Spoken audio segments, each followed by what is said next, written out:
Tous les dimanches, 1h, 2h, Rothschild François Junior analyse, commente et vous aide à mieux comprendre les enjeux sociaux, politiques, économiques. Enjeux sur RFM 104.9 et sur rfmhaïti.com. Un rendez-vous hebdomadaire pour traiter des grands thèmes de l'actualité quotidienne. 1h, 2h, tous les dimanches. Enjeux avec Rothschild. C'est votre meilleur rendez-vous.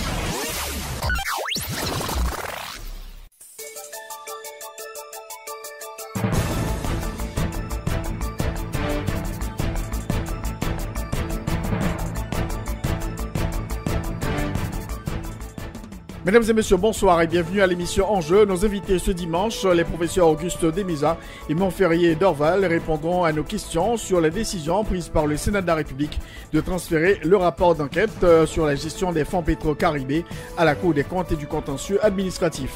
Notre troisième invité, le représentant de l'Union européenne à Port-au-Prince, ambassadeur Vincent Deger, qui serait interrogé sur les accords de partenariat économique APE entre l'UE et les pays Afrique, Caraïbes, Pacifique. Il parlera aussi des difficultés liées au décaissement de l'appui budgétaire de l'UE destiné à Haïti. Encore une fois, bonsoir et bienvenue à l'émission Enjeux. BNC mettait un lot pied tabar dans le calo AVCT. C'est un pas de plus de la Banque nationale de crédit vers ses nombreux clients dans la plaine du cul-de-sac. Nouveau guichet BNC qui dans AVCTA, c'est un bel succursale avec parking sécurisé. Avec tout l'autre service au pote, premier Banque nationale PIA, toujours poté banon. Moun Karad depuis Blain, Vivi Michel, Gérald Bataille, Torcel, Pernier, Ambagalette, Clercine, Fleurio, Pontaba, Kafourita, Kounière. Grâce à BNC qui dans le local AVCTA, nous gagnons banque pas nous pour nous changer l'argent, déposer l'argent. C'est rééconomie nous dans un compte d'épargne en goudou en dollars. Nous avons demandé information tout sous plan assurance BNC, 4 crédits BNC, épargne retraite BNC. Avec nouveau guichet ça, dans AVCT, n'a tout profité, fait tout le monde songer. BNC, c'est première banque qui gagne si qui sale tout partout dans le pays. Oui, BNC. L'expérience au service de toutes les générations.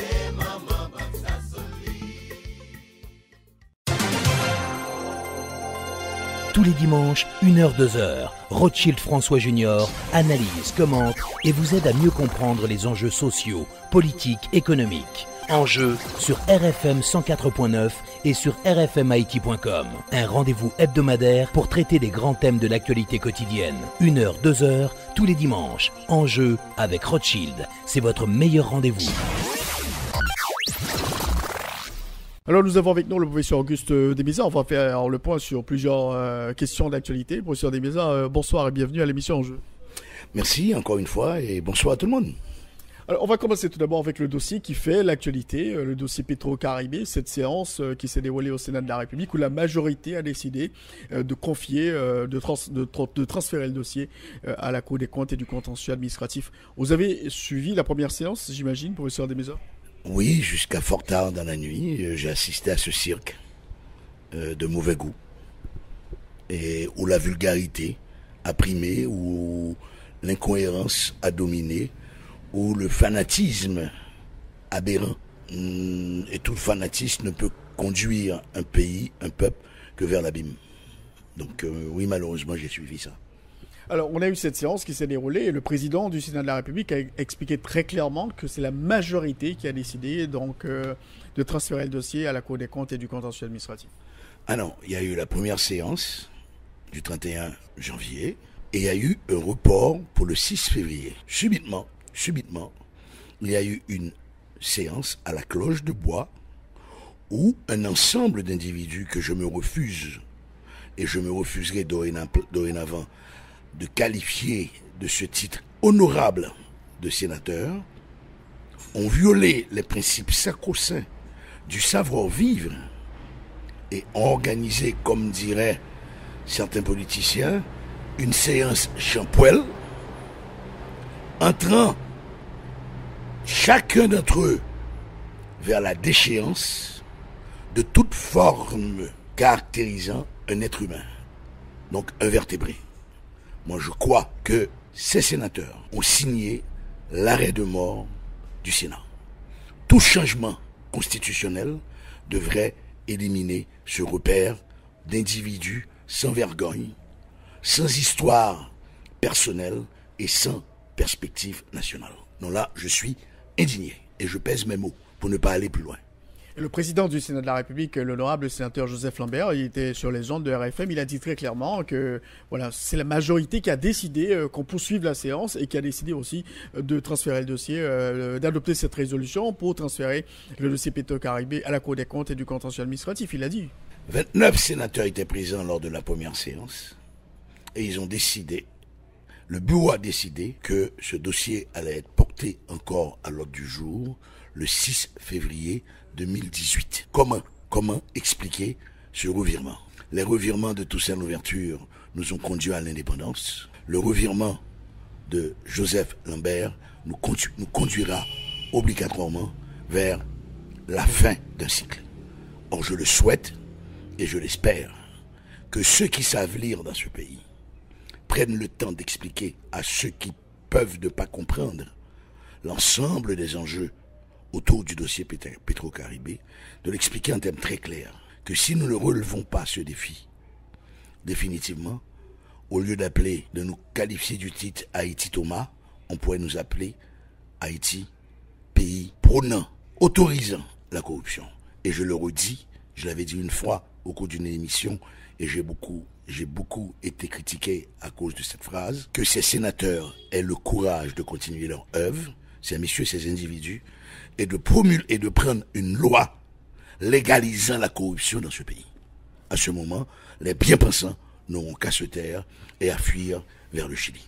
Joseph Lambert a dit qu'il n'est pas responsable de l'absence des autres sénateurs.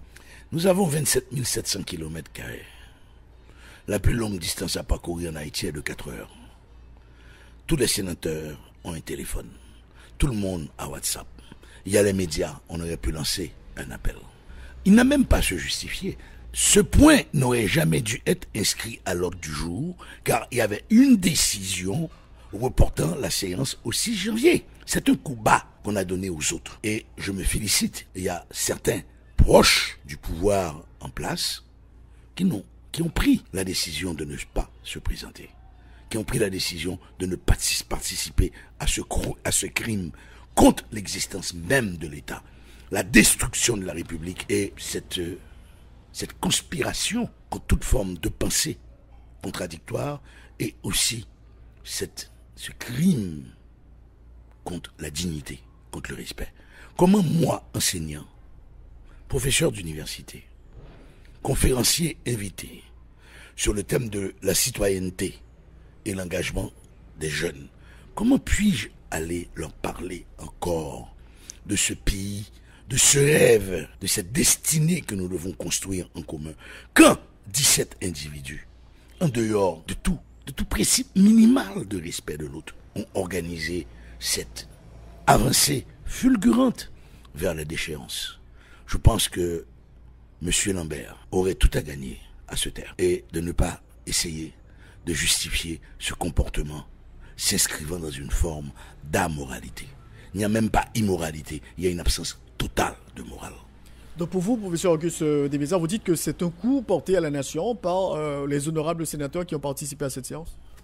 Je ne me permettrai pas de reprendre mon ami, je respecte ses mots, mais l'honneur, pour moi, a sens et valeur.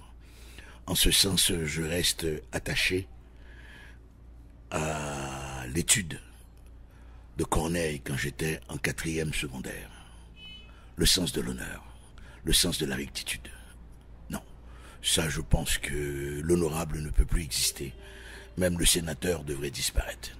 C'est malheureux, mais c'est un coup porté contre l'existence même de la nation haïtienne. Alors pour les sénateurs qui ont soutenu cette résolution, ils ont dit que le Sénat n'est pas compétent, donc il vaut mieux qu'on transfère le dossier à la Cour des comptes qui est chargée selon la loi pour effectuer ce genre de boulot. La Cour supérieure des comptes, si on lit bien la loi, a pour mandat de vérifier l'adéquation et le respect des normes.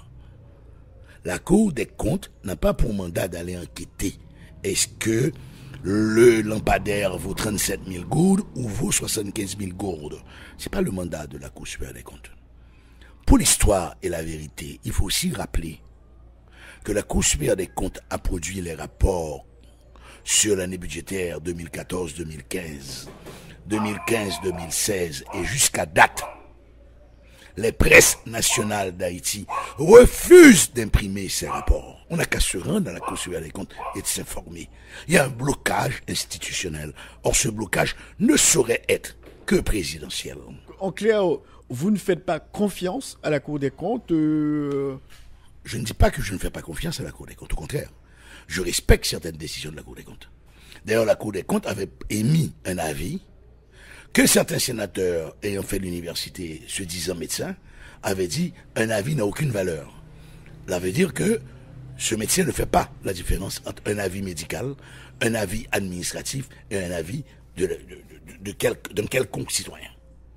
Avait recommandé, avait jugé ce projet de budget anticonstitutionnel. Donc il y a des hommes et des femmes à la Cour supérieure des comptes. Il y en a deux qui ont été épinglés dans un scandale. Donc il y en a 8 autres qui quand même sont dignes et fiers. Et j'ai confiance en la Cour supérieure des comptes, en les hommes et femmes qui composent actuellement la Cour supérieure des comptes. Mais c'est pas son mandat. C'est pas son mandat. Son mandat, c'est vérifier l'adéquation. Dans les rapports, la Cour supérieure des comptes va plus loin que cela. Mais c'est pas son mandat. Est-ce que le contrat est conforme? Est-ce qu'il y a appel d'offres? Voilà le mandat de la Cour supérieure des comptes. Est-ce qu'on a respecté les normes comptables? Voilà. C'est ça le mandat de la Cour supérieure des comptes. Donc la Cour supérieure des comptes a déjà voté, a déjà demandé au Parlement de voter la loi des règlements sur le budget 2016-2017. Donc, non, 2015-2016. Donc, ça veut dire que la Cour supérieure des comptes a demandé simplement d'avaliser qu'il y a eu adéquation au niveau des dépenses. Mais, dans ce cas précis, nous parlons de Petro-Caribé. Il y a eu surfacturation. Il y a eu décaissement à la légère. Il y a eu pot de vin. Ça, c'est clair. Il y a eu magouille. Pourquoi? Les personnes dont les noms ont été cités, qui défendent leur honorabilité, refusent qu'il y ait un procès. C'est une preuve par 9 pour moi, comme à l'école primaire en arithmétique, c'est une preuve par 9 de leur culpabilité, de leur responsabilité. Ces gens ont commis des crimes contre ce pays. Mais jusqu'à date, à mon humble avis, respectueux de la loi, ils bénéficient de la présomption d'innocence. Présentez-vous devant vos juges, tels que prévu dans la Constitution, et laissez à la population l'impression que vous êtes réellement innocent. Le seul mis au banc des accusés, qui a eu un comportement digne, et je ne cesserai jamais de le rappeler, c'est Jean-Max Bellerive. On voit très bien, c'est un bonhomme qui a une culture administrative et qui a le respect de son pays. J'ai d'autres problèmes peut-être avec Jean-Max, que je connais. On peut en discuter toute une vie. Mais je dois reconnaître et féliciter son comportement de citoyen responsable. Est-ce qu'il est coupable? Je ne sais pas. Il l'a même reconnu. Oui, j'ai peut-être commis des erreurs et je suis prêt à payer le prix. Mais voleur, je ne l'ai point été. Tous les autres disent qu'ils n'ont rien fait. Alors je crois avec la déclaration de Jean-Max Bellerive, les autres ont fait plus que Jean-Max Bellerive. Comme un groupe de citoyens, un citoyen a porté plainte par devant un juge d'instruction, on ne peut pas bloquer maintenant le procès à Petro-Caribé. La résolution du Sénat aurait eu seulement pour effet 1. De redorer le blason de cette vieille maison. Une résolution. Simplement. Cette résolution ne pourrait à aucun cas permettre d'arrêter ces personnes dénoncées. Simplement, on aurait une résolution disant que la justice doit faire son travail. Mais ils n'ont même pas pu faire ça. Moi, je crois que ceci n'est pas en l'honneur du président de la République. Et s'il y a quelqu'un qui va payer le prix, cher, c'est bien monsieur le président de la République. Alors pourquoi? Parce que c'est le Sénat qui a décidé. On sait très bien que le Sénat n'a pas décidé seul. On sait très bien. Ça, il n'y a personne, même un enfant qui n'est pas encore né, on va lui dire que c'est le Sénat qui a décidé. Cet enfant non encore né va rire. J'ai un ami, je ne citerai pas son nom, dont un homme important de ce pays l'avait appelé pour présenter ses félicitations pour la naissance de son enfant. Et l'enfant pleurait. Il a posé la question à cet ami, mais pourquoi cet enfant pleure? Il dit quand il a ouvert les yeux, il a vu qu'il vivait en Haïti, il n'a pu que pleurer. Donc je crois, nous adultes, nous devons commencer à acheter des balles de tissu pour pouvoir essuyer nos larmes, essuyer nos désespoirs. J'appelle personnellement cette population à un peu de dignité. Boycottons le carnaval. Boycottons ces manifestations publiques. Et je n'appelle à ces sénateurs dissidents d'aller à toutes les séances avec une trompette et d'empêcher toute séance. On ne peut pas les arrêter. Parce que la police n'a pas le droit de pénétrer dans la salle d'audience du Sénat. On ne peut pas appeler la sécurité non plus du Sénat. Parce que la sécurité du Sénat n'a pas le droit de venir, n'a pas le droit de chasser un sénateur de l'enceinte. Je leur demande donc d'utiliser le seul moyen disponible qu'ils ont actuellement, c'est de bloquer toute séance. D'être là dès 11h à la salle de séance, tapant sur la table, avec des trompettes, avec des sifflets. Il n'y aura pas de séance tant aussi longtemps qu'il n'y a pas des excuses publiques de ce bureau et de ces sénateurs pour ce viol de la parole. Parce qu'ils étaient d'accord le 31 janvier qu'il y ait report de la séance le 6. C'est ça le coup fatal. Quel avenir pour le dossier Petro-Caribé, selon vous, professeur Demisa, après ce qui s'est passé au Sénat de la République? Il y a eu la première voie, la voie au niveau du Parlement, le législatif. Il y a la seconde voie, qu'est le judiciaire. Pour moi, la seule et unique voie, et c'est malheureux, le 5 décembre, nous avons raté cette occasion. L'appel d'un ensemble d'associations pour gagner les rues, pour dire non à la corruption. Donc j'en appelle à cette population de se mobiliser pour aller dénoncer la corruption et faire pression sur le gouvernement. Le gouvernement cédera et passera des instructions à la justice pour qu'il y ait des mesures célères. On a vu lors de cette manifestation convoquée par les secteurs de la société civile, donc la population n'a pas répondu véritablement à l'appel. Qu'est-ce qui s'est passé selon vous, Auguste Demisa? Parce qu'on parle de la corruption, tout le monde dit bon, la corruption elle est inacceptable. Le président a dit que le pays fait face à 5 problèmes: corruption, corruption, corruption, corruption. Pour dire au président, le pays fait appel à 5 problèmes. Corruption, corruption, corruption, oui, mais je dirais hommes d'État corrompus, parlementaires corrompus, personnel de justice corrompu, policiers corrompus et hommes d'affaires corrompus. Il faut qu'il ajoute un mot devant la corruption. Soyons très clairs, monsieur le président. Soyons très clairs. Cette marche n'a pas réussi, il y a plusieurs raisons. La première, évoquée par certaines personnes, il y a des gens qui marchaient qui étaient eux-mêmes des corrompus. Moi, je crois que c'est pas un bal qu'on organisait au club Djumbala. Il n'y avait pas un ticket d'entrée, donc tout le monde était libre de venir à cette marche. C'était la personne qui devait se sentir porteur d'une telle revendication et ne pas être mêlé à la corruption. Deuxièmement, on nous a dit qu'on avait pris un jour de la semaine. Bon, c'est encore un autre prétexte. Troisièmement, et moi je l'ai vécu, dans la soirée de certains quartiers populaires, il y avait des voitures vides parfumées, lumière rouge et bleue, plaques service de l'État ou officiel ou IT, c'est la nouvelle mode, distribuant de l'argent dans les quartiers populaires pour éviter toute sortie des masses populaires. Je crois que la troisième raison est la plus plausible pour expliquer cette absence. Mais, et c'est là que, malheureusement, et c'est là que je suis meurtri. La misère est telle que Milgourd oblige la personne à oublier ses revendications.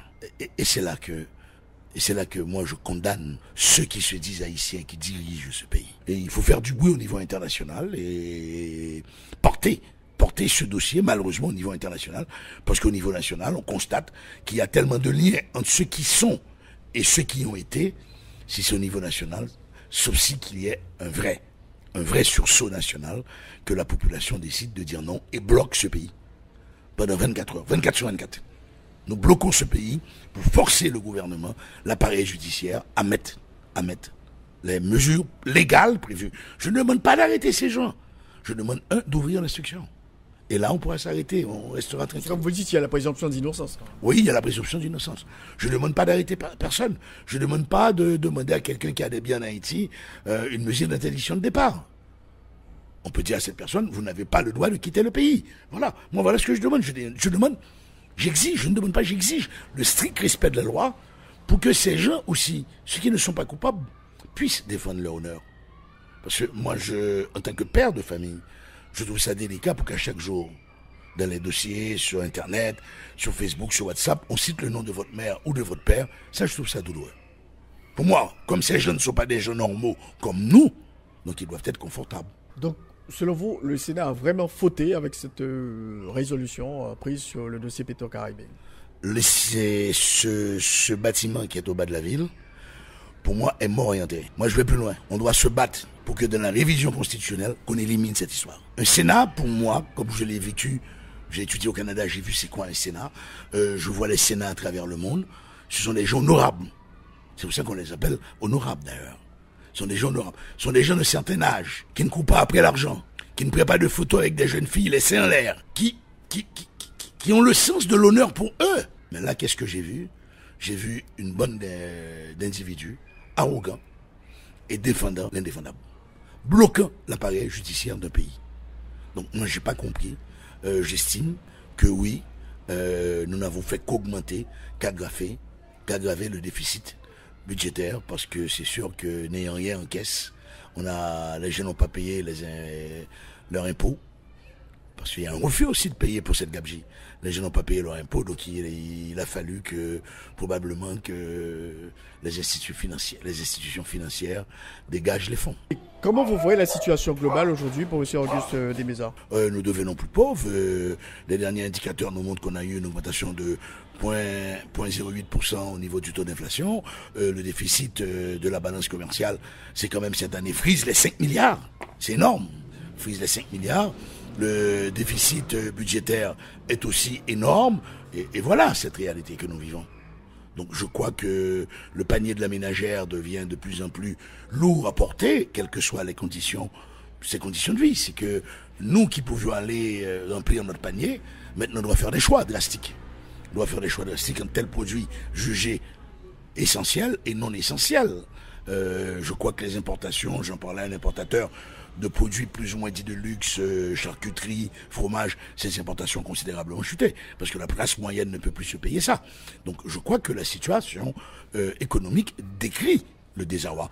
On parle d'Haïti comme étant une crise essentiellement politique, mais je crois maintenant, il y a une crise politique parce que nous n'avons pas d'hommes politiques. Nous avons des gens qui viennent chercher un mieux-être. Mais la crise économique est, pour moi, énonciatrice d'événements majeurs à venir. Merci. Merci beaucoup.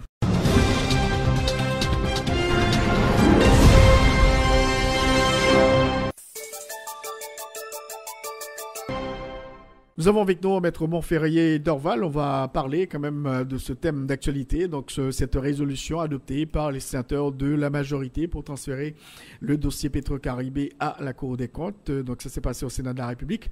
Maître Montferrier Dorval, bonsoir et bienvenue à l'émission. Et bonsoir Rothschild, bonsoir auditeurs, auditrices RFM.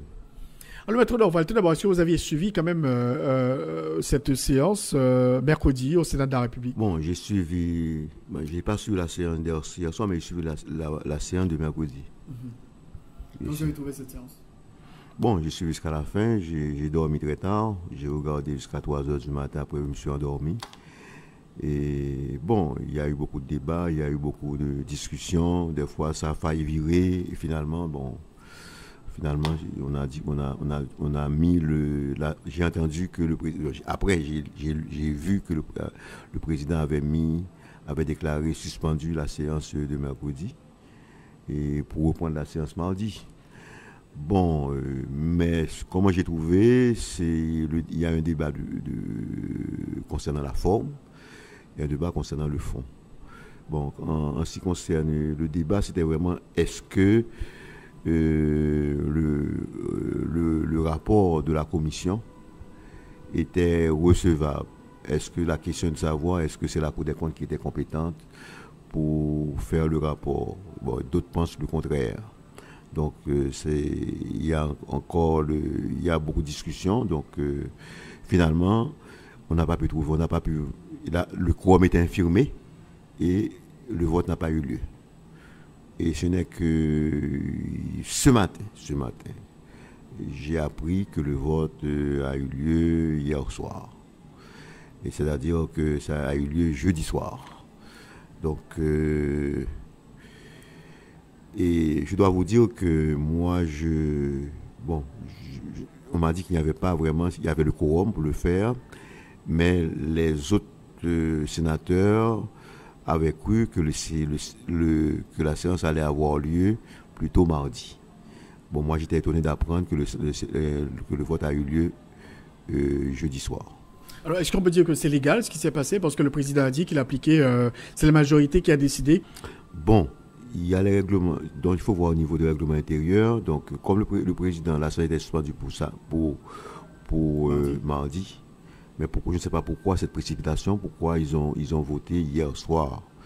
Et bon, normalement, est-ce que les autres étaient avisés qu'il allait avoir une séance concernant avec un ordre du jour se rapportant au dossier Petro-Caribé. Bon, là, c'est là le hic, là, maintenant, comment ils organisent l'ordre du jour. L'ordre du jour était mise, bon, je ne dirais pas mise en continuation, et la séance était suspendue pour mardi, mais on ne pouvait pas reprendre la séance sans que les autres aient été avisés d'une telle séance. Et ça pose problème au point de vue de la forme, là. C'est au point de vue de la forme, ça pose problème. Bon, là, il y a une majorité. De toute façon, la majorité allait voter dans ce sens. C'est ce qu'on avait compris. C'est pourquoi les sénateurs de l'opposition, ou bien les sénateurs qui n'étaient pas de l'opposition, qui étaient d'aucun camp, ils ont compris qu'on allait voter et qu'on allait envoyer le dossier à la Cour des comptes. Ils ont infirmé le quorum. Donc, je ne comprends pas pourquoi cette précipitation, d'autant plus que avec la majorité allait voter quand même. Et effectivement, les sénateurs qui n'étaient pas présents à cette rencontre, à cette séance, ils ont critiqué leurs collègues, ils ont dit que c'est vraiment une situation inacceptable. Bon, là vous êtes un domaine tout de même politique, c'est un problème. Il y a deux camps qui s'affrontent. Donc ils ont profité pour donner un coup effectivement à l'autre camp. C'est un coup qui a été donné à l'autre camp. Je pense qu'ils ont profité de l'absence. De toute façon, ils ont eu la majorité. C'est pas avec un quorum qu'ils ont fait ça. Mais ils auraient pu attendre le mardi pour le faire. Mais je ne comprends pas pourquoi ils l'ont fait. Et l'autre peut ressentir ce qui s'est passé comme étant un coup. Parce que les autres sénateurs, ils disent qu'ils souhaiteraient vraiment que le débat, ils souhaitaient que le débat se poursuive au niveau du Sénat de la République, pour qu'on fixe les responsabilités sur la question des fonds Petro-Caribé. Bon, le débat a eu lieu, mais écoutez, il y a eu plein de débats. Bon, le problème, il y a deux camps qui sont en présence. Il y a un qui veut que le Sénat adopte le rapport. Il y a un autre groupe qui veut, la majorité, qui voulait que le dossier soit transféré à la Cour supérieure des comptes. Et c'est ce groupe-là qui est majoritaire, qui a profité de l'absence des autres pour voter le rapport. Pour voter le rapport, pour transférer le rapport à la Cour supérieure des comptes. Donc, le rapport, eux-mêmes, ils peuvent sentir comme un coup. Mais de toute façon, ils allaient quand même voter dans ce sens. Mais le problème, c'est que comme ils n'ont pas de majorité, c'est pourquoi ils ont trouvé, n'ayant pas eu de majorité, ils ont laissé la séance avant la fin de la séance et ils ont mis en minorité l'autre camp, puisque l'autre n'a pas eu la majorité. Ils étaient au nombre de, je crois, 14, ils ont compté 14, ils n'ont pas eu de majorité. Finalement, ils ont voté, ils ont quand même... le président avait dit que la séance était suspendue pour mardi. Donc, je ne comprends pas pourquoi. Donc, il fallait avoir une ordre du jour. Et avec quel ordre du jour ils ont fonctionné? Ils peuvent pas changer l'ordre du jour de cette manière-là. Je pense que là, ça pose problème du point de vue de la forme. Alors, ces sénateurs parlent quand même d'une décision illégale, quoi. Bon, du point de vue de la forme, ça pose problème, puisqu'il y a une façon d'inviter, puisque l'affaire a été reportée pour mardi. Et s'ils ont fait ça, ils ont anticipé la date qui était prévue pour poursuivre la séance. J'ai l'impression que là, l'autre peut ressentir comme étant un coup, comme étant une décision illégale de la part. Mais comment revenir? Bon, c'est la majorité, ils n'ont pas de majorité, comment refaire tout ça? C'est tout le problème est là. Est-ce qu'on va refaire le vote? Je ne crois pas. Je pense qu'ils vont aller jusqu'au bout. Parce qu'ils ont d'autres préoccupations. Le problème, c'est de se débarrasser de ce rapport. Effectivement, le président du Sénat de la République, l'honorable sénateur Joseph Lambert, il a dit que pour le Sénat de la République, ce dossier n'existe plus, donc avec cette résolution. Le dossier n'existe. Bon, eux-mêmes, ce qu'il va faire maintenant, le président, le bureau va envoyer le dossier à la Cour supérieure des comptes. Donc, comme il y a une majorité qui a voté, bon, qu'est-ce que la Cour va dire? Est-ce que la Cour va accepter le rapport? La Cour va opposer, il faut recevoir, attestant que la forme n'a pas été respectée. On attend de voir ce que va faire la Cour supérieure des comptes. Alors, Maître Montferrier d'Orval, certains secteurs disent que bon, avec cette résolution adoptée par le Sénat, donc c'est un rapport qui sera classé sans suite. Et comment vous trouvez le fait que ce rapport ait été transféré à la Cour des comptes? Est-ce que pour vous, au niveau de la Cour des comptes, rien ne va se passer concernant ce rapport? Bon, on peut regretter, on peut déplorer la façon dont le rapport a été transféré à la Cour des comptes. Bon, mais il y a une majorité qui a voté quand même. Le problème, c'est que les autres n'étaient pas prévenus de cette décision.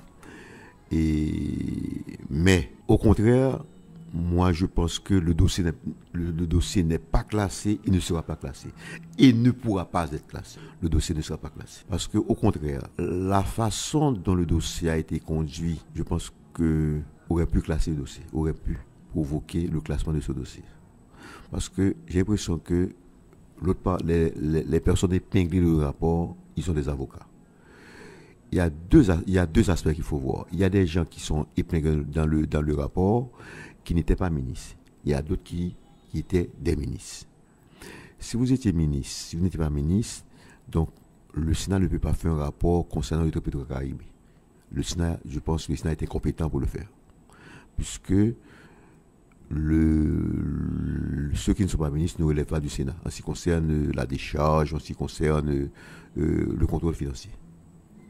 Mais ceux qui sont ministres relèvent du Sénat. Mais le problème qui s'est posé, on va entrer dans un débat. Le débat, c'est concernant est-ce qu'un ancien ministre est toujours, les actes posés par un ministre relèvent du Sénat ou bien des tribunaux ordinaires. C'est ça le problème qui est posé. Est-ce qu'on peut soulever une exception des compétences pour dire que d'autres personnes qui prétendent que c'est la haute cour qui est compétente pour juger un ministre? Donc, est-ce que le Sénat qui est appelé à siéger en haute cour de justice, qui est prévu par la Constitution, est-ce que le Sénat peut faire un rapport? Est-ce que c'est pas la Chambre des députés qui est compétente pour le faire? Donc, je pense que la façon dont ça a été conduit pourrait provoquer un blocage, tout ça.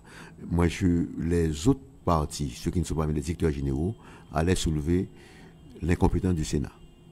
Donc maintenant, avec la Cour des comptes, on revient à la case départ. Donc la Cour se doit de faire le rapport. De faire le rapport en ce qui concerne ceux qui n'étaient pas ministres, mais en ce qui concerne ceux qui sont ministres. Ceux qui sont ministres, ils vont voir ça aussi au Parlement pour voir si la personne mérite des charges ou pas. Ceux qui sont ministres, la Cour des comptes, si maintenant on trouve des malversations qui ont été commises sur les directeurs généraux, ce qu'on peut faire, la Cour des comptes peut rendre un arrêt de débat ou un arrêt de quitus. Si ça un débat, on peut envoyer un dossier par devant le commissaire après avoir, parce qu'il y a un recours qui peut être exercé devant la Cour de cassation. Donc, je pense que le problème maintenant devient moins compliqué. Avant, c'était compliqué. Avec le rapport de la commission, je pense la commission, pas encore du Sénat, la commission sénatoriale du Sénat. Donc, à ce moment-là, je pense que ça aurait pu provoquer un blocage dans le dossier. Donc, je pense que maintenant, on va clarifier la situation. Même pour les gens de l'opposition, il ne faut pas croire que le dossier est enterré. Le dossier sera enterré. La Cour des comptes, il faut faire pression à la Cour des comptes pour que la Cour des comptes puisse produire un rapport concernant Petro-Caraïbes. Il y a certains analystes qui disent aussi que la Cour va analyser un peu les procédures, voir est-ce que les contrats étaient bien passés, mais la Cour ne va pas enquêter sur le terrain, donc alors que ça a été fait au niveau de la commission sénatoriale. Est-ce que vous pensez que à ce niveau-là, la Cour serait à même de produire un rapport, en tout cas de prendre une décision concernant ce dossier? La Cour doit produire un rapport, ça relève de sa compétence. Normalement, la Cour doit produire un rapport. La Cour doit aller sur le terrain. La Cour non seulement doit vérifier maintenant les comptes et voir la Cour peut aller sur le terrain pour voir si le contrat a été exécuté. Parce qu'elle doit faire le contrôle a posteriori. Est-ce que le contrôle a été exécuté? Les fonds qui ont été décaissés, est-ce que les fonds aussi ont été exécutés selon les fins qui ont été décidées. Donc pour l'instant, moi je ne pense pas que la Cour puisse bloquer ce rapport puisse boucler le dossier, la Cour, parce qu'il y a les pressions de l'opinion publique, la Cour se doit de se prononcer pour vote. Je ne sais pas dans quel sens. Moi, je pense qu'on a résolu un problème, parce que si on avait laissé le dossier de cette manière-là, sans un recours devant la Cour, moi, je pense que l'affaire allait être bloquée devant qu'est-ce qu'on va faire? On va envoyer par devant le cabinet d'instruction. Bon, on peut soulever l'incompétence du cabinet d'instruction avec un tel dossier fait par le Sénat. Maintenant, avec un dossier fait par la Cour, là, on ne peut pas attaquer, on peut rien faire, sauf pour les directeurs généraux. En cas d'arrêt de débat, ils peuvent envoyer. En cas dans le cas concernant les ministres, la Cour doit produire un rapport, et je sais que le Parlement n'est pas allé par le rapport de la Cour, mais le Parlement va encore rebondir. L'affaire peut être envoyée soit à la Chambre des députés, qui lui-même aura à prononcer la mise en accusation et qui va quand même arriver jusqu'à la Cour de justice. Mais il y a des gens qui pensent, même si on n'est plus ministre, dès lors que l'acte que vous avez posé pendant que vous êtes ministre, c'est la Cour des comptes qui est compétente, c'est la haute Cour qui est compétente. Donc il y a un débat. Maintenant, on va résoudre ce problème. Je pense que la saisine de la Cour va permettre de résoudre ce problème. Qu'est-ce que va faire la Cour? Après avoir rendu le rapport, si on constate qu'il y a eu des malversations, est-ce que le dossier sera acheminé au cabinet d'instruction, au commissaire du gouvernement, qui lui-même saisira le cabinet d'instruction? Donc pour vous, Maître Montferrier Dorval, la Cour a la compétence nécessaire pour travailler sur le dossier et produire son rapport. Oui, la Cour, c'est un organisme de contrôle financier. C'est la Cour. Même lorsque on exécute un budget, le Parlement, avant de travailler, doit obtenir le rapport de la Cour suprême des comptes. C'est prévu dans la Constitution. Il faut un rapport de la Cour suprême des comptes, à partir duquel la Cour va fonctionner. Même en ce qui concerne la décharge, mais là même qu'on créerait une commission, comment j'appellerais ça, une commission bicamérale de décharge, mais le Parlement doit avoir le rapport de la Cour, même s'il n'est pas lié par le rapport. Au moins, il y a une base de travail lui permettant d'aller plus loin. Donc, si le Parlement n'est pas insatisfait, il peut, la Constitution lui dit ce qu'il doit faire. Il peut s'adjoindre des spécialistes pour l'aider dans son contrôle. Mais, pour l'instant, la Cour, c'est la Cour de faire le travail.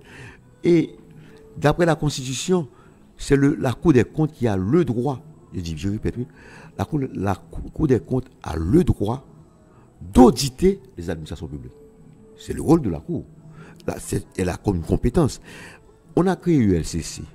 Des fois, l'ILC se trouve incompétent puisque ça dépend de la personne. S'il s'agit d'un directeur général, il faut un arrêt de débat, un arrêt de quitus. Donc, et l'ULCC ne peut pas rendre de rapport. Des fois, c'est bloqué. On a créé l'ULCC, on s'est rendu compte des fois qu'on est bloqué, qu'on ne peut pas poursuivre la personne. Donc, je pense qu'il faut renforcer la Cour des comptes. Il faut que la Cour des comptes produise un rapport. Même ceux qui sont impliqués dans le rapport, dans le dossier, ils ont intérêt à ce que l'affaire a à son terme. Ils ont intérêt. Parce que jusqu'à présent, tant que la Cour ne s'est pas prononcée, ils resteront éclaboussés. Moralement, ils resteront éclaboussés par ce dossier. Ils ont intérêt à ce que le dossier aboutisse et que la Cour se prononce en produisant un rapport. Donc la Cour des comptes pour vous, Maître Dorval, est en mesure doit assumer pleinement ses responsabilités. Sa responsabilité, c'est une responsabilité constitutionnelle, une responsabilité légale. Donc là, pour les secteurs qui disent que bon, il ne faut pas confiance à la Cour, il y a d'ailleurs 2 juges au niveau de la Cour des comptes qui sont cités dans ce rapport. Mais on n'a que la Cour.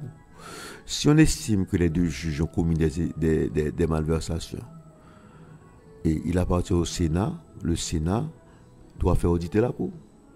Donc, c'est le Sénat qui doit auditer la Cour. D'après le décret de 2005, il sent la Cour. Le Sénat doit auditer la Cour. Bon, c'est ce qu'on a, c'est comme on critique le pouvoir judiciaire, on critique les juges. Mais on n'a que les juges. Moi, je suis avocat. Quand on critique les juges, je n'ai pas le choix. Moi, je dois aller devant la justice, malgré les critiques qu'on pourrait formuler contre la justice. Donc, il y a 2 juges, à qui on attribue des fautes dans l'exercice de leurs fonctions. Maintenant, qu'on clarifie la chose, le Sénat peut faire auditer la gestion de ces personnes-là pour voir si ce qui est reproché à ces gens-là est fondé ou pas. Donc, pour l'instant, on n'a que la Cour. On doit rendre fonctionnelle la Cour. On n'a pas le choix. Parce que le problème, c'est que quand le Sénat a audité les fonds de Petro-Caribé, est-ce que le Sénat est compétent pour le faire en matière financière? C'est tout le problème est là. Donc, si le Sénat n'est pas compétent, il faut un organisme compétent. Oui, les membres sont impliqués, mais est-ce qu'on peut... Bon, comment ils décident? Est-ce qu'ils décident à la majorité, ou bien ils décident à la majorité, ou bien ils décident à l'unanimité? Mais s'il y a une majorité, on peut écarter les deux membres lors de la délibération. Mais le problème, c'est que actuellement, le président qui a été épinglé, le dernier qui a été épinglé est actuellement président. Donc, de toute façon, on doit s'y faire. On n'a pas le choix. Et ils ne peuvent pas classer le dossier. Le dossier, ils n'ont pas intérêt à classer le dossier, parce que toutes les personnes qui sont épinglées ont intérêt à ce que le dossier aboutisse. Donc pour les secteurs qui sont sceptiques, ils pensent qu'au niveau de la Cour des comptes, quand le dossier arrive, on va classer le dossier sans suite. Vous n'êtes pas de cet avis, Maître Dorval? Ils peuvent pas. Mais j'ai l'impression aussi que même les gens de l'opposition, bon, ils peuvent dire aussi, j'aurais aimé que le dossier soit transmis au cabinet d'instruction. Ça, voilà, c'est de bonne guerre. Mais ils n'ont pas de majorité pour le faire. Donc, même là encore, ils sont pas encore perdants. Ils peuvent faire pression pour que le dossier aboutisse au niveau de la Cour des comptes. Mais il faut que la Cour des comptes rende un arrêt digne de ce nom et un arrêt de manière impartiale, en ne privilégiant aucune des personnes visées dans le dossier Petro-Caribé. Donc, vous pensez que l'opinion publique va agir aussi, va faire pression? Il doit faire pression. Moi, en tant qu'avocat, je trouve que c'est plus facile. Sinon, pour moi, c'est le premier dossier qui pouvait être, je dirais même, qui pouvait être classé, qui pouvait être bloqué. Parce que le problème de compétence peut être posé. Même les juges aussi peuvent se dire, est-ce que je suis compétent pour instruire le dossier? Est-ce que je suis compétent? Je pense que tous ceux qui sont concernés par ce dossier, peut-être qu'ils ont déjà constitué avocat, et leur avocat allait envoyer un papier soit au cabinet d'instruction pour déclarer leur incompétence, de cabinet d'instruction. Bon, je pense que ce n'est pas une mauvaise chose. Donc, on va rouvrir le dossier, pour moi, est ouvert. Le dossier reste ouvert. La Cour des comptes doit produire, soit faire le travail, doit produire son rapport, et ce rapport, peut-être, à partir de ce rapport, on peut poursuivre ceux qui sont concernés par le problème des fonds de Petro-Caribé. Pour terminer, Maître Montferrier Dorval, après, ce dont on a parlé, donc c'est pour les du Sénat, la Cour des comptes, etc. Donc il y a quand même ce processus en cours visant à l'amendement de la Constitution. Il y a cette commission qui travaille au niveau de la Chambre basse. Et donc, comment faire, quoi faire aujourd'hui, Maître Dorval? Je pense qu'il faut poser le problème de la réforme constitutionnelle. Il faut faire fonctionner. Moi, je pense que c'est pas le Sénat qui doit donner des charges au ministre. Le Sénat, c'est la Cour des comptes qui doit donner des charges. On a fait de ce dossier un dossier de politique.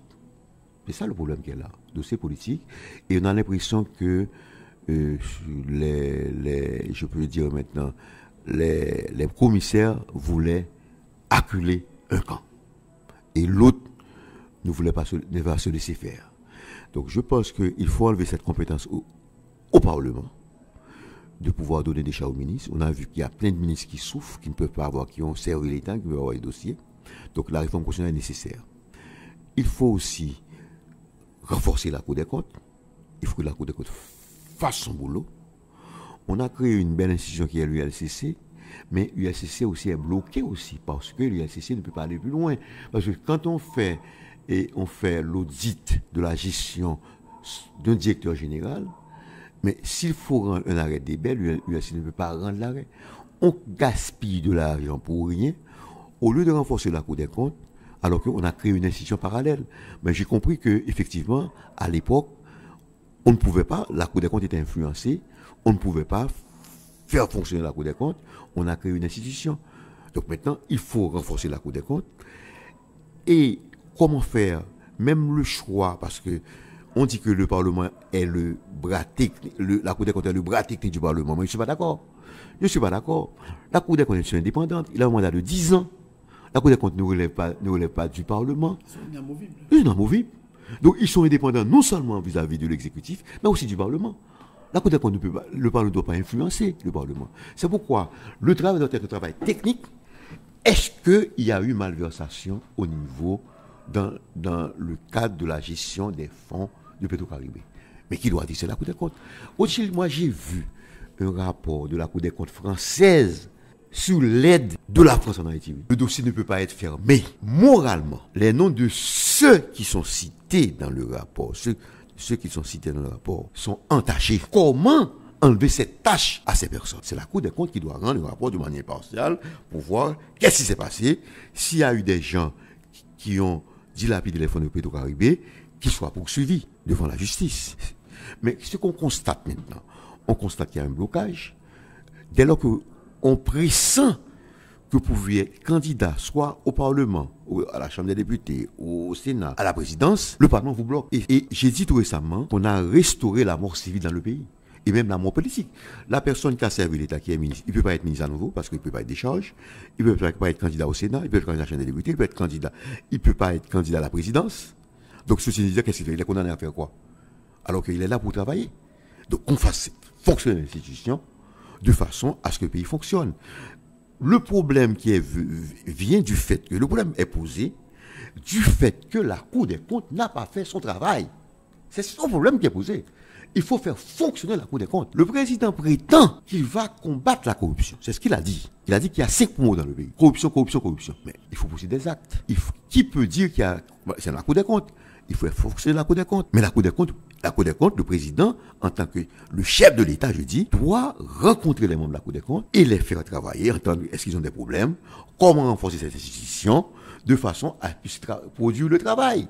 Parce qu'il y a beaucoup de gens qui soient membres du PHTK, qui soient de la Valade, qui soient dans d'autres structures, soit dans d'autres partis, qui souffrent du problème de l'absence de décharge. L'action et la gestion du pouvoir ne peut pas se limiter à seulement des paroles. Il faut poser des actes. Il faut poser des actes. L'action doit être institutionnalisée. Il faut des institutions qui fonctionnent.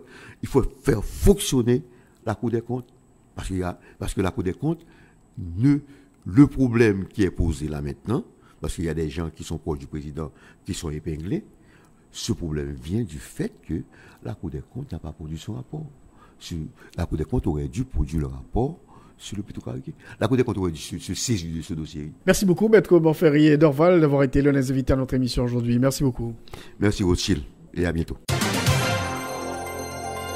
Enjeu sur RFM 104.9 et sur rfmhaïti.com. Alors, l'ambassadeur Vincent Deger, l'ambassadeur de l'Union européenne en Haïti, est l'un des invités à notre émission aujourd'hui. On va parler des APE, ces accords de partenariat économique. Monsieur l'ambassadeur, bonsoir et bienvenue à l'émission Enjeu. Bonsoir et je suis très heureux d'être à ce micro aujourd'hui.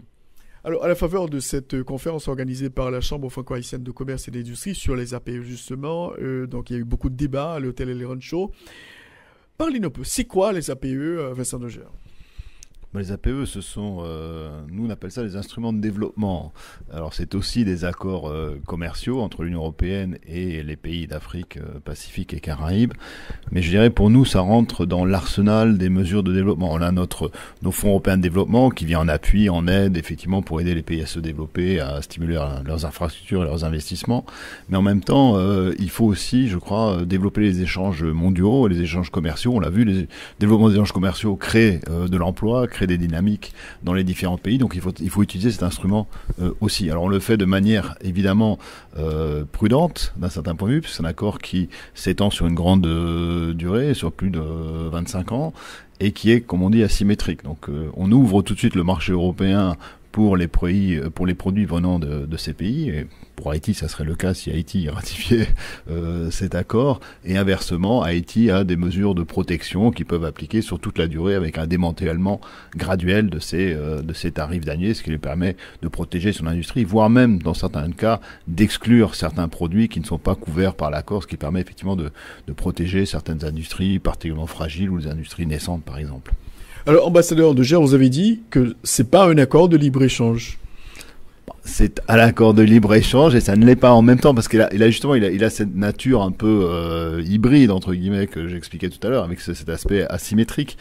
Mais je crois ce qui est important, c'est que c'est un accord qui donne du temps au pays pour s'organiser, pour se structurer. Ça veut dire quoi ? C'est pour mettre en place une vraie politique industrielle, une vraie politique commerciale et d'investissement dans le pays. Donc ça veut dire créer un environnement favorable à l'investissement. Et l'accord, d'ailleurs, lui-même, parce qu'il est stable, parce qu'il est durable, donne aux investisseurs un cadre stable et une référence qui leur permet d'avoir la confiance dans l'investissement qu'ils vont faire dans le pays. En même temps, donc l'accès au marché est garanti sur toute la période. Donc là, il y a pas parce que quand on a des facilités comme la loi HOPE, par exemple, d'un certain point de vue, ou comme on l'a le cas dans l'Union européenne, pour les pays les moins avancés, dont Haïti, on a effectivement aussi une facilité qui s'appelle tout sauf les armes, ce qui permet déjà, en partie en tout cas aux produits haïtiens, de rentrer sur le marché. C'est une facilité qui est temporaire et qui peut être retirée à tout moment. Quand on a un accord signé, stable, là, la relation contractuelle, elle est sur la durée, 50, 100 ans, on s'engage effectivement entre les deux partenaires de ce point de vue-là. Donc ça, c'est une grande différence, je pense, et ce qui permet de rassurer effectivement, ce qui est important, c'est que les investisseurs sachent où ils mettent les pieds et qu'ils mettent les pieds pour longtemps. Alors, en ce qui concerne Haïti, quelle est la situation aujourd'hui ? Mais écoutez, aujourd'hui, elle est un petit peu difficile, il faut le dire. Pourquoi ? Parce que on a négocié cet accord au début des années 2000. Il a été signé par tous les pays du CARIFORUM, donc 15 pays du CARIFORUM, sauf un, qui était Haïti, qui a négocié un ajout particulier qui a permis de signer en 2009. Mais Haïti est le seul pays aussi, pour que l'accord rentre en vigueur, qui doit être ratifié par le Parlement. Or, depuis 2009, malheureusement, du fait aussi, après il y a eu le tremblement de terre, il y a eu de l'instabilité au niveau parlementaire et institutionnel de manière générale, on n'a pas réussi à franchir l'étape, si je puis dire, de cette ratification. Donc on a perdu beaucoup de temps, si je puis dire, de ce point de vue-là. Donc j'espère aujourd'hui que on a trouvé un bon partenariat, je dirais, avec les autorités publiques sur cette question. On a beaucoup discuté parce que la situation, c'est vrai, a changé en 9 ans. Donc il faut tenir compte aussi de cet élément de modification. On a beaucoup dialogué toute l'année dernière avec le secteur privé. Donc j'ai assisté hier à ce débat assez riche et j'étais quelque part satisfait parce que tout ce travail qu'on a fait a donné l'envie, quelque part, d'aller de l'avant et de s'engager pour que, je dirais, la mondialisation ne soit pas une mondialisation subie par Haïti, mais une mondialisation gérée, et gérée intelligemment, possiblement par Haïti. Donc on peut aller effectivement dans cette direction et faire en sorte que Haïti tire profit finalement au maximum de ce type d'accord. Alors est-ce qu'il y a un délai pour qu'Haïti puisse ratifier cet accord, ambassadeur de Gers ? Non, il y a pas vraiment de délai. Chaque partenaire doit prendre ses décisions et doit bien sûr être convaincu de l'importance de signer l'accord. Vous savez, l'Union européenne aujourd'hui signe des accords avec le Mexique, on est en train de renégocier avec le Chili, on vient d'en signer avec le Canada, avec le Japon. Donc on a de multiples partenaires qui veulent travailler avec l'Union européenne, qui veulent se rapprocher de l'européen. Donc ils doivent faire leur choix et le moment où ils ont fait ce choix, ils s'engagent avec nous dans ce contexte-là. Maintenant, en ce qui concerne Haïti, c'est vrai qu'on a, comme j'ai dit, attendu déjà depuis 9 ans. Les autres pays de la région, eux, se sont engagés. Eux, ils ont franchi le pas, donc ils sont déjà dans cet accord avec nous. Et je crois que l'accord a une autre dimension. C'est aussi non seulement le rapprochement avec l'Union européenne, mais c'est aussi la possibilité de rapprochement au niveau de l'échange au sein de la Caraïbe. Et Haïti pourrait bénéficier aussi de ces possibilités d'échange au sein de la Caraïbe. Il y a un autre élément, c'est un petit peu technique, je m'en excuse auprès des auditeurs de ce point de vue-là, mais c'est ce qu'on appelle l'accumulation d'origine.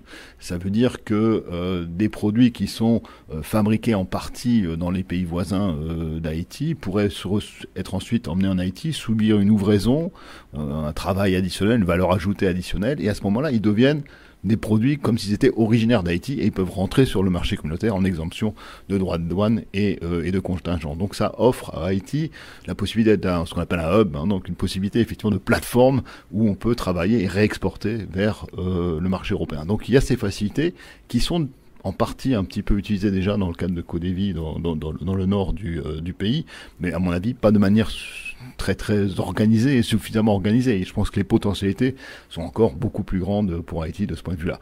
Donc là, il y a des marges de croissance, des marges d'emploi que l'on peut utiliser. Mais ça veut dire aussi qu'on a, comme je disais tout à l'heure, une vraie politique industrielle et commerciale pour en tirer réellement profit, pour créer l'atmosphère qui attire les investisseurs ici en Haïti. C'est ça qu'il faut vraiment essayer de faire. Et aussi il y a un autre élément que le secteur privé a insisté beaucoup hier là-dessus, c'est une politique douanière, de contrôle, de réglementation qui est correctement appliquée et que on arrête avec je dirais, le commerce informel qui malheureusement n'a fait que se développer encore au cours des dernières années.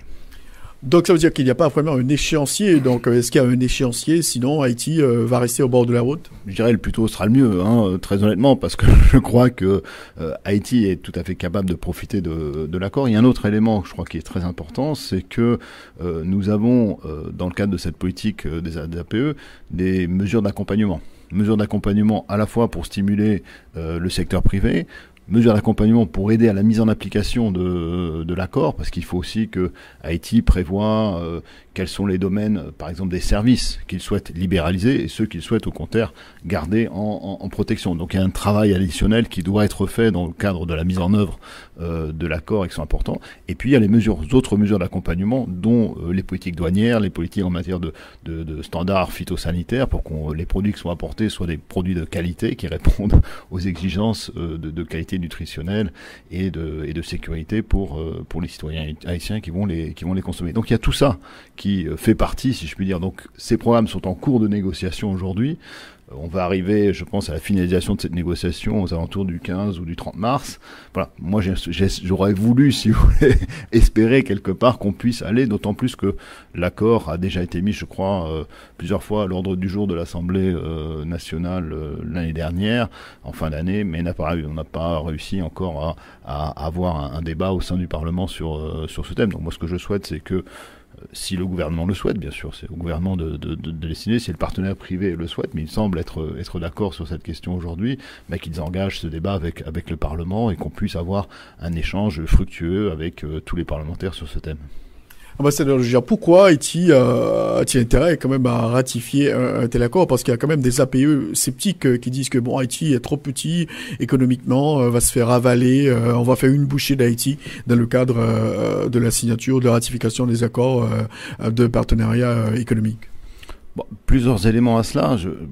D'abord, je crois que quand on regarde les statistiques sur les 30 dernières années, on voit bien que le commerce haïtien n'a pas fleuri, je dirais, de ce point de vue. On est plus face à une situation qui est subie qu'une situation qui est gérée du côté haïtien. C'est ce que disait hier le secteur privé, et je crois qu'ils ont tout à fait raison. Donc il y a une volonté effectivement de changer cette dynamique et de se prendre en charge.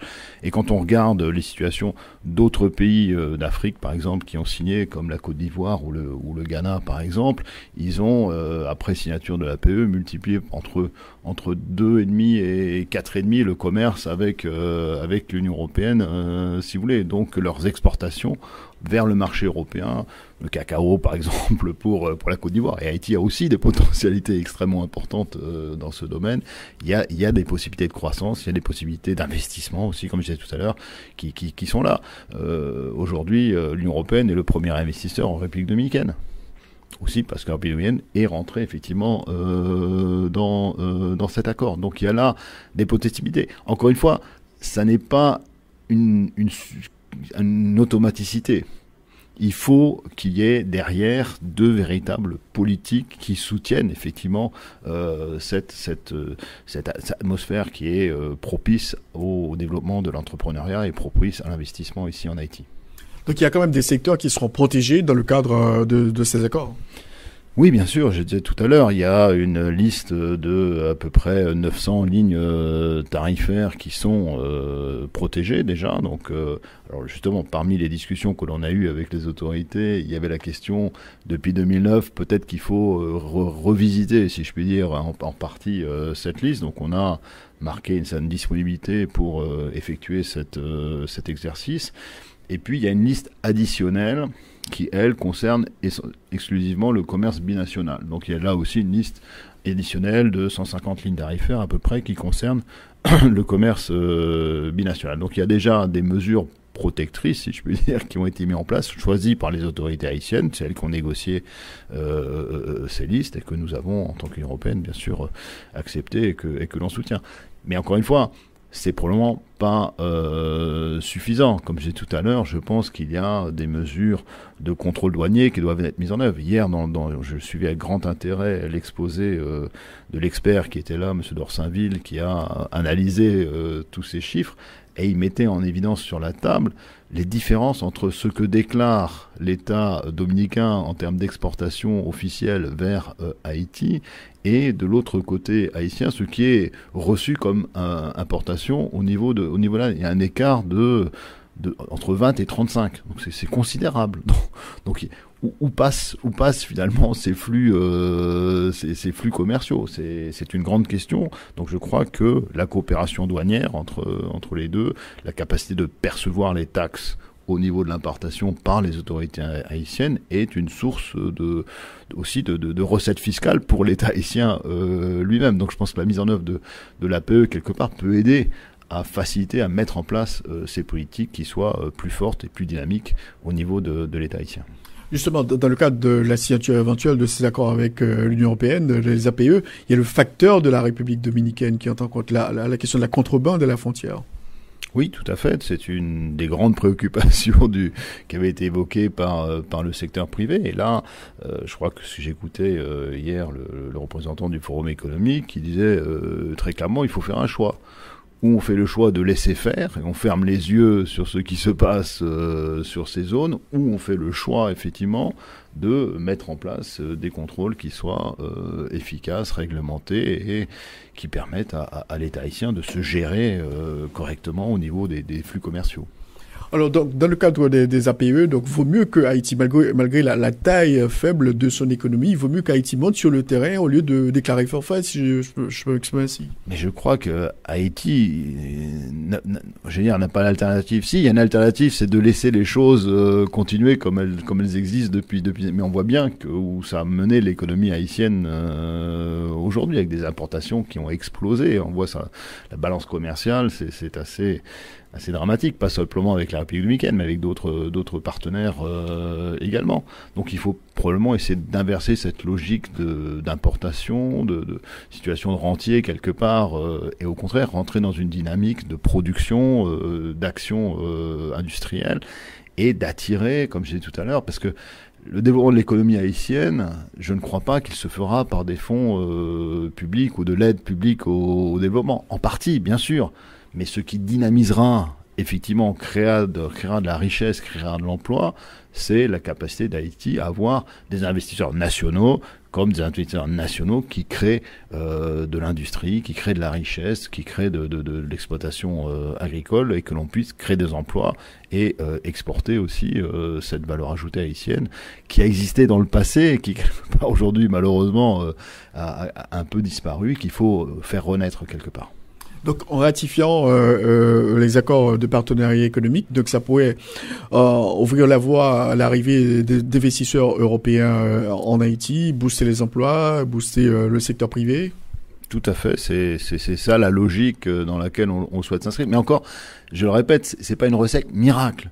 Ça marchera et ça ne fonctionnera qu'à la condition qu'il y ait derrière une politique effectivement nationale qui se met en place, que le secteur privé, j'ai compris, appelle de ses voeux, qui est ouvert, parce que souvent j'ai l'impression qu'on s'est trouvé dans une situation un peu défensive par rapport au système. On a face effectivement à des partenaires qui sont forts, etc. Et l'économie haïtienne s'est rétrécie un peu comme peau de chagrin, et on l'a laissé effectivement un peu souffrir de ce point de vue-là. Donc je pense qu'il faut retrouver de l'ambition, retrouver de la dynamique, et aller à l'offensive quelque part, au contraire, et rechercher des investisseurs, les faire venir ici, montrer les potentialités qu'a Haïti en matière agricole, en matière de pêche, en matière d'autres activités de textile. Moi je me rappelle, il y a un an, il y avait tout un grand débat sur les potentialités du secteur textile, mais aujourd'hui où sont-elles? Je dirais, pour l'instant on voit pas encore les traces, si je puis dire, de ces investissements. Pour ça, il faut, avec ce type d'accord aussi, ça permet de rassurer les investisseurs sur la stabilité du processus. Mais encore une fois, il faut aussi des mesures sociales, fiscales, au niveau du pays aussi, pour assurer une stabilité également globale dans le pays. Donc on peut dire que l'UE, vous attendez Haïti? Écoutez, nous on est aux côtés d'Haïti, donc on souhaite effectivement aider Haïti à aller dans cette direction. On a des moyens, on a des ressources que l'on peut mettre à disposition de l'État haïtien pour franchir ces étapes ambitieuses. Pas facile, hein, je reconnais que c'est un défi en quelque sorte, mais moi j'ai été encouragé hier parce que j'ai ressenti à la fois du côté des autorités publiques, le BACOS qui est l'organisme qui gère effectivement les accords, j'ai vu qu'il y avait des parlementaires qui étaient venus et qui étaient intéressés, qui sont sortis, je crois, tout à fait, je ne vais pas dire convaincu, mais en tout cas intéressé et impliqué dans le dossier. Donc je crois qu'il est temps d'avoir un vrai débat, si vous voulez, sur cette question. C'est comment gérer ce type d'accord et qu'est-ce que Haïti peut en retirer et qu'est-ce que Haïti doit faire pour en tirer le maximum de bénéfices. Je crois que c'est ça le grand défi de demain. Alors pour terminer, ambassadeur Vincent Noguer, quid de l'appui budgétaire? Qu'est-ce qui se passe à ce niveau-là? On voit le niveau du déficit budgétaire, le gouvernement qui n'a pas encore signé d'accord avec le Fonds monétaire national. Donc quid de l'appui budgétaire qui était promis par l'UE depuis l'année dernière, quoi? Écoutez, nous on est en train de clôturer notre précédent appui budgétaire, et entre-temps, évidemment, on a beaucoup travaillé avec les ministères. Là encore, par rapport à ce qu'on venait bien de dire, on a travaillé en direct avec chacun des ministères concernés pour voir, en matière de finances publiques, en administration, avec l'OMRH, qu'est-ce qui est utile, qu'est-ce qu'il faut faire, comment avancer, comment mieux réformer la machine de l'État sur ces différentes questions. On a parlé aussi un peu de la corruption, parce que ça fait partie des thèmes qui nous sont chers de ce point de vue-là, avec le LCC notamment. Donc on a défini un certain nombre de cadres, d'indicateurs. Donc c'est fait. Je suis très content parce que le Premier ministre a acté cette négociation. Donc on a un accord effectivement sur l'ensemble des paramètres. Maintenant, il y a ce qu'on appelle les critères d'éligibilité effectivement pour rentrer dans l'appui budgétaire.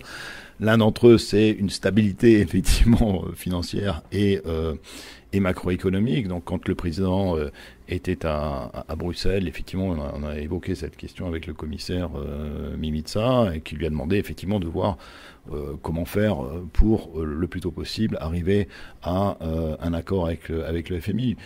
Non pas que le FMI soit la solution unique dans le système. Le FMI a la capacité d'analyse effectivement qui est requise en la matière, mais aussi et surtout parce que d'autres bailleurs, on a une réunion d'ailleurs à Washington à la demande de l'État haïtien sur ce thème au mois d'octobre, et les autres bailleurs, qu'il s'agisse de la Banque mondiale, de la BID, des collègues américains ou canadiens qui étaient autour de la table, on était tous désireux d'aller en soutien à l'État haïtien, mais bien sûr, comme je disais tout à l'heure, il faut que ça se fasse dans un cadre qui soit un cadre stable, stabilité aussi de la monnaie, stabilité de l'endettement d'Haïti. Donc il y a tout cet élément de cadre macroéconomique qui doit être préservé, et donc on est dans l'attente quelque part que effectivement cet accord puisse être signé, d'autant plus que c'est avec cet accord, il y aurait normalement, selon les collègues du FMI, d'ici à 6 mois, également une possibilité de passer à ce moment-là à un soutien financier, non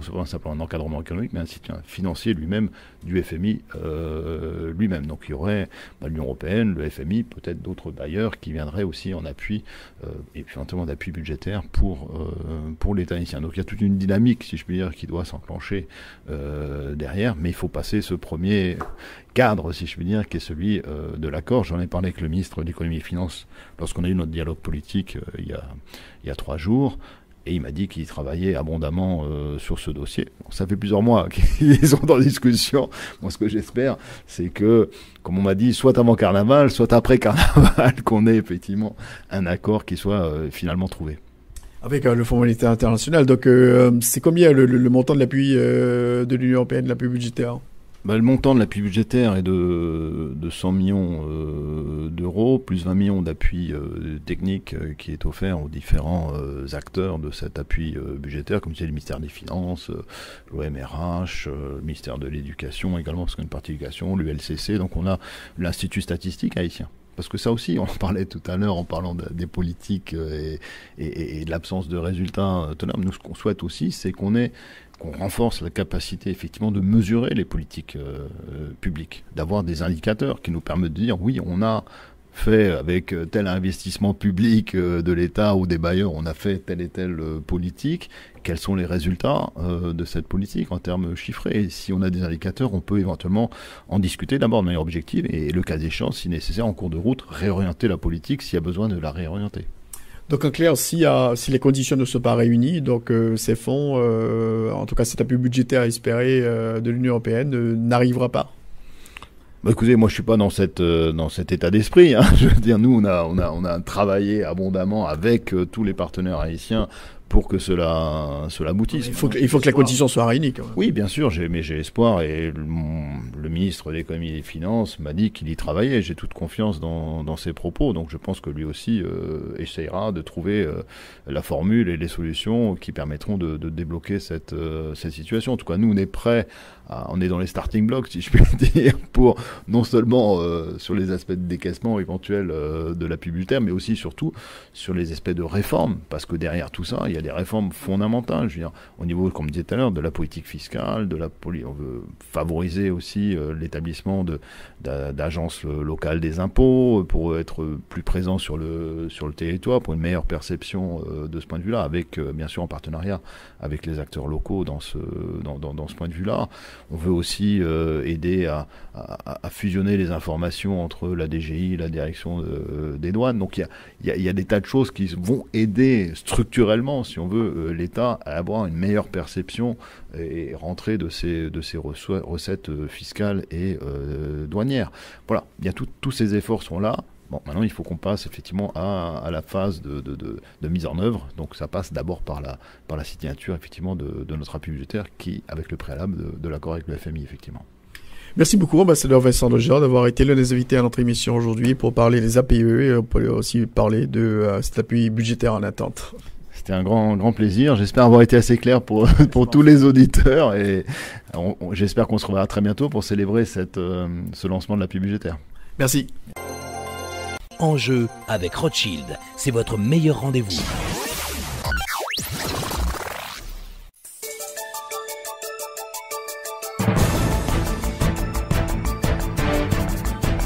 C'est donc la fin de l'émission Enjeu. Merci de l'avoir suivi. On a eu 3 invités aujourd'hui. Tout d'abord, les professeurs Auguste Demisa, Edmond Ferrier d'Orval et Vincent Legendre, ambassadeur de l'Union européenne à Port-au-Prince. La rediffusion de cette émission à 9h sur RFM 104.9, rfmhaiti.com et aussi sur TuneIn Radio. Bon dimanche à tous et à toutes. Au revoir.